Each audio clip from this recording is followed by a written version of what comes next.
Varicose వ్యాధితో బాధపడుతున్నారంట. తక్కువ ఖర్చుతో ట్రీట్మెంట్ కావాలి అనుకుంటే ఇవీస్ హాస్పిటల్ని సంప్రదించండి. Welcome to Suman TV. నేను మీ సుమన్ టీవీ. కొన్ని ఇళ్లలో కనుక మనం చూస్తే పేరెంట్స్ దగ్గర నుంచి పిల్లలు ఆస్తి రాయించేసుకుంటారు. మొన్న ఈ మధ్య అయితే వీడియో మరీ దారుణంగా ఉంది. ఎలా అంటే కన్న కూతురే తండ్రి దగ్గర ఆస్తి రాయించుకోవడానికి అని చెప్పేసి పడేసి కొడుతుంది అనమాట. అంత దారుణంగా ఉంది. ఈ మధ్య సోషల్ మీడియాలో చూశాను నేను ఆ వీడియో. చాలా బాధ అనిపించింది. అంత దారుణమైనటువంటి హీనమైన పరిస్థితిలో ఉన్నారు పిల్లలు కూడా. అంటే మొత్తం కాజేసేద్దామను, లేదంటే తినేద్దామను, లేదా ఉన్నప్పుడే మొత్తం వీళ్ళు ఏమనుకుంటున్నారో వీళ్ళ సరదాలకి సోకులకి ఆ మాత్రం కూడా వెనక ముందు చూసుకోకుండా ఉన్నదాన్ని వీళ్ళే దోచేద్దాం అనుకునేటువంటి, ఉన్నప్పుడే దోచేద్దాం అనుకునేటువంటి మోటోలో ఉన్నారేమో నాకు తెలియదు. కానీ ప్రస్తుతం ఉన్నదానికి ఏంటంటే ప్రతి ఒక్కరు అండి, వెరీ రీసెంట్ ఇంకొక వీడియో కూడా చూడటం జరిగింది. నేను కన్నతల్లికి సంబంధించినటువంటి నగలు ఏవైతే ఉన్నాయో నాకే దక్కాలని చెప్పి రెండో కొడుకు చితి మీదకి అలా పడుకుండిపోవటం అనమాట. అంత దారుణమైన పరిస్థితిలో ఉన్నారు. అయితే లీగల్గా దీన్ని మనం ఏం చేయలేమా, ఏ విధంగా ఉంటుంది అనేది ఈరోజు మనతో పాటు హైకోర్టు అడ్వకేట్ అలగరి రవీంద్రనాథ్ గారు ఉన్నారు. అది వారి మాటలోనే తెలుసుకుందాము. Hello sir. హ్యాండే నాగరాజ్ గారు. సార్, విచ్చలవిడితనానికి కూడా అదుపు లేకుండా ఉందన్నమాట. అంటే పేరెంట్స్ని కూడా వాళ్ళ దగ్గర నుంచి ఆస్తి రాయించేసుకొని బలవంత పెట్టి చనిపోయిన తర్వాత కూడా వదలట్లేదు కొంతమంది. అంత దారుణమైన స్థితిని మనం చూస్తూ ఉన్నాము. అలాంటి వాళ్ళు ఉన్నారు. లీగల్గా అసలు ప్రస్తుతం దీన్ని ఫేస్ చేసేటువంటి పేరెంట్స్కి మీరు ఏం చెప్తారు? సీనియర్ సిటిజన్స్ చాలామంది ఉన్నారు. వాళ్ళకి మాత్రం చాలా బాధగా ఉంటుందండి. లోపల గుండు సూది పెట్టి గుచ్చినట్టే ఉంటుంది. రోజు తెలియని అరణ్య రోజును అనుభవిస్తూ ఉన్నారు. నేను ఇలా చెప్తున్నాను కాదు, వాళ్ళు ఇది మేము ఫేస్ చేస్తున్న పరిస్థితి, ఇది మాదే, మా కోసమే వీడియో చేశారన్నంత ఇదిగా ఉంటారనమాట. కింద కామెంట్ బాక్స్లో పోస్ట్ చేసేసి మరీ చెప్తూ ఉంటారు.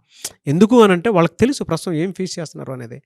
దీనికి లీగల్గా మనం ఏం చేయలేమండి అసలు. నాగరాజ్ గారు, రీసెంట్గా హన్మకొండ ఆ జిల్లా లావణ్య గారి దృష్టికి ప్రజావాణి కార్యక్రమం నడుస్తూ ఉంటుంది.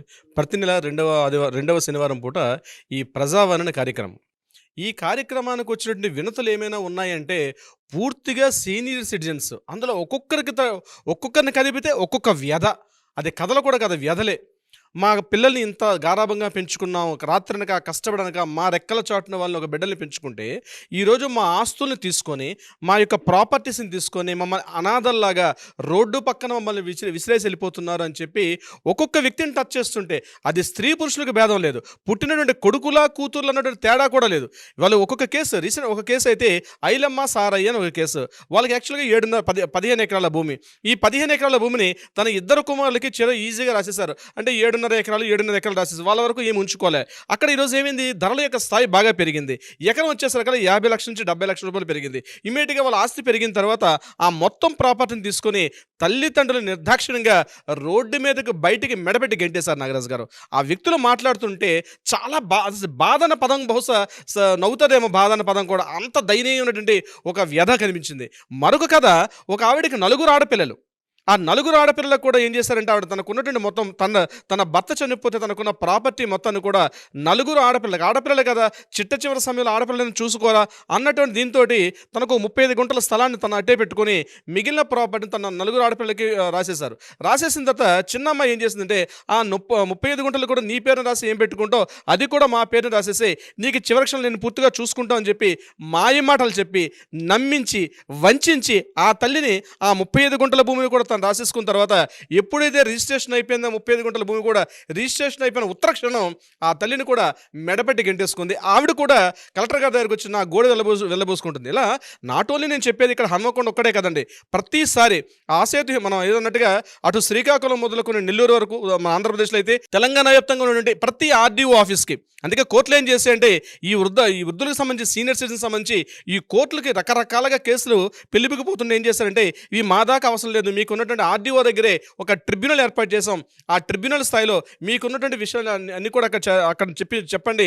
ఆయనకి మ్యాజిస్ట్రేట్ పవర్స్ ఇచ్చి ఎవరైతే పిల్లలు అట్లా మెడపెట్టి గెంటేస్తే వారికి నోటీసులు అందజేసి వాళ్ళ ప్రాపర్టీస్ని మళ్ళీ వెనక్కి తీసుకొచ్చే ప్రయత్నం మీద ఆర్డీఓ గారికి వేరే పని ఏం లేదు.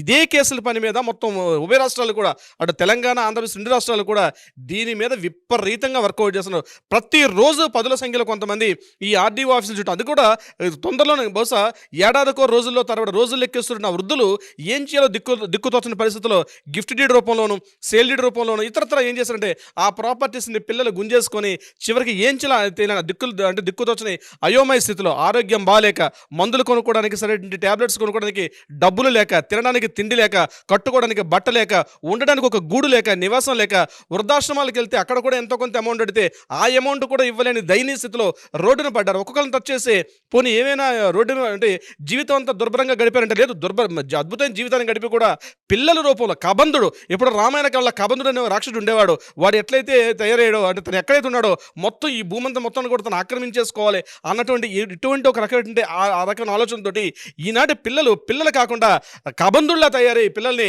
వాళ్ళు కబంధుడిలాగా ఆ పిల్లల్ని ఆ తల్లిదండ్రుల్ని పూర్తిగా తమ కబంధాస్తాలతో ఆ వృద్ధ జీవుల్ని, రాలిపోతున్నటువంటి ఆ జీవుల్ని నలిపి పడేస్తుంటే, అందుకే ఒక వ్యక్తి అన్నాడు, ఈ భారతదేశం బాగుపడాలంటే ఎలా ఉండాలి అని ఒక మాట్లాడితే, ఏ రోజైతే దేశంలో వృద్ధాశ్రమాలు లేకుండా ఉంటాయో ఆ రోజు మాత్రమే దేశం బాగుపడుతుందని చెప్పి ఒక వ్యక్తి చెప్పడం కూడా జరిగింది. వృద్ధాశ్రమాలు లేని భారతదేశాన్ని చూడాలనుకోవాలి నాగరాజు గారు. ఎందుకంటే వృద్ధాశ్రమాలు అంటే అనాథలు అవ్వాలి. ఏమైనా మిమ్మల్ని చిన్నప్పుడు మీరు మలనెత్తితే మలాన్ని తిత్తి, మీరు ఉచ్చలు పోస్తే మీ ఉచ్చల్ని తీసుకొని మిమ్మల్ని దగ్గరగా సేర తీసుకుని ఎన్నో రకాల శుశ్రూషలు చేసిన తల్లిదండ్రుల్ని వృద్ధాప్యంలో వాళ్ళు మిమ్మల్ని అడిగేది ఏమీ కాదే, కాసింత నీడ, కాసింత ఒక మంచి మాట, ఆరోగ్యం బాగుందామా అంటే ఒక మంచి మాటతోటి వాళ్ళని ఎంతవరకు వాళ్ళు మనం చేయొచ్చు.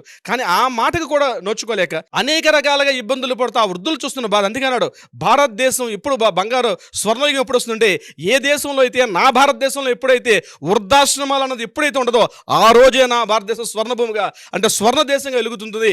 ఇటువంటిది ఎప్పుడు గుప్తుల కాలంలో, సముద్రగుప్తుల కాలంలో ఇలా ఉండేదట. వృద్ధాశ్రమాలన్న మాటే అసలు పదవి ఉండేది కాదు. అలాంటి రోజు మళ్ళీ రావాలని కోరుకుందాం యాక్చువల్ నాగరాజు గారు. కానీ ఈ రోజున పరిస్థితుల్లో మన చట్టాలు చాలా వరకు సపోర్ట్ చేస్తున్నాయి. ఎన్నో రకాలుగా మనం 2007 యాక్ట్ తీసుకొచ్చాం, సీనియర్ సిటిజన్ ప్రొటెక్షన్ యాక్ట్ అని చెప్పి. ఆ యాక్ట్ ద్వారా ఎంతవరకు చట్టాలు అవుతున్నాయి. కానీ వ్యక్తుల్లో ఉన్నటువంటి వ్యక్తుల్లో అభిరుచులు మారకపోతే, వ్యక్తుల్లో అభిప్రాయాలు మారకపోతే ఇలాంటి వృద్ధులు ఇంకా తయారవుతూనే ఉంటారు. కానీ ఒకటి మర్చిపోతున్నారు, ఈరోజు మనం యువకులుగా ఉన్నాం, కానీ కొద్ది రోజుల్లో మనం కూడా వృద్ధులు అవుతాం. మనం ఏదైతే పిల్లలను మనం వాళ్ళ పైన పెట్టుకున్న ఆశలు ఏదో ఒక రోజు నాడు వాళ్ళ తల్లిదండ్రులు చూస్తారు. ఒకప్పుడు మా చిన్నప్పుడు పుస్తకాలు నాగరాజు గారు, ఒక ఫోటో ఫ్రేమ్ కుటుంబం అంటే అందులో అమ్మ, నాన్న, కొడుకు, కూతురు, ఇద్దరు చంటి పిల్లలతో ఒక ఫుల్ ఫ్రేమ్ చూసేవాళ్ళం. ఈరోజు మాత్రం అట్లా లేదు. నేను, మా ఆవిడ, నాకు ఒక పిల్లడు అన్నటువంటి ఒక ఫోటోలు మాత్రం చూస్తున్నాం. ఎప్పుడైతే మనతో పాటు మన ఫోటో ఫ్రేముల్లో మన తల్లిదండ్రులు కనిపించకపోతారో, రాబోయే రోజుల్లో భారతదేశంలో అటువంటి వృద్ధులు మన పక్కన ఫోటోల్లో కనిపించకపోతారో ఆ రోజు భారతదేశం పూర్తిగా అణిగిపోయినట్టు లెక్క. బస్ అటువంటి రాకూడదని కోరుకుందాం. ఇకపోతే నాగరాజు గారు, బీయింగ్ ఎన్ అడ్వకేట్గా నేను చూస్తున్నాను, ప్రతిరోజు మేము చూసే 10 కేసుల్లో సుమారుగా 3 నుంచి 4 కేసులు మా పిల్లల వల్ల ఇబ్బంది పడుతున్నాం, మా పిల్లలు మమ్మల్ని మెడపెట్టి గెంటేశారు అని చెప్తూ నా దగ్గరకు వచ్చే కేసులే, అందులో కనీసం 2-3 కేసులు నాకు అవే కనిపిస్తున్నాయి. నేను ఏమంటానంటే, ఇటువంటి వాళ్ళకి వృద్ధులకి పిల్లలు చూస్తే కార్పొరేట్ సంస్థల్లో పనిచేస్తూ లక్షల్లో జీతాలు సంపాదిస్తున్నారు. కానీ తల్లిదండ్రులకి ఒక 5,000, 10,000 పెట్టాలంటే లెక్కలకి వేసుకుంటారు. ఈ రోజు నువ్వు నా అన్నర్థం ఈ వారం తండ్రి దగ్గర ఉండు, ఈ వారం తల్లిని ఇక్కడ పెట్టు, నేను ఈ వారం చూసుకుంటా, నువ్వు ఆ నెల చూసుకొని చెప్పు, వంతుల వారిగా వేసుకుంటూ కుటుంబాలు చాలా వరకు కనిపిస్తున్నాయి. ఈ వీడియో చూసిన చాలా మందికి అనుభవాలు ఉంటాయి. పిల్లలు కూడా ఒకసారి గుండె మీద చేసుకొని చెప్పండి, నిజంగా మీ తల్లిదండ్రులు మీరు ఇలానే ప్రవర్తిస్తున్నారు. చాలా మంది నా దగ్గరకు వస్తున్న కేసులు పెట్టి చెప్తున్నారు నాగరాజు గారు. కానీ గుర్తుపెట్టుకోండి, చట్టం అనేది మన పక్కన ఎప్పుడు పక్కలో బలిలా ఉంటుంది.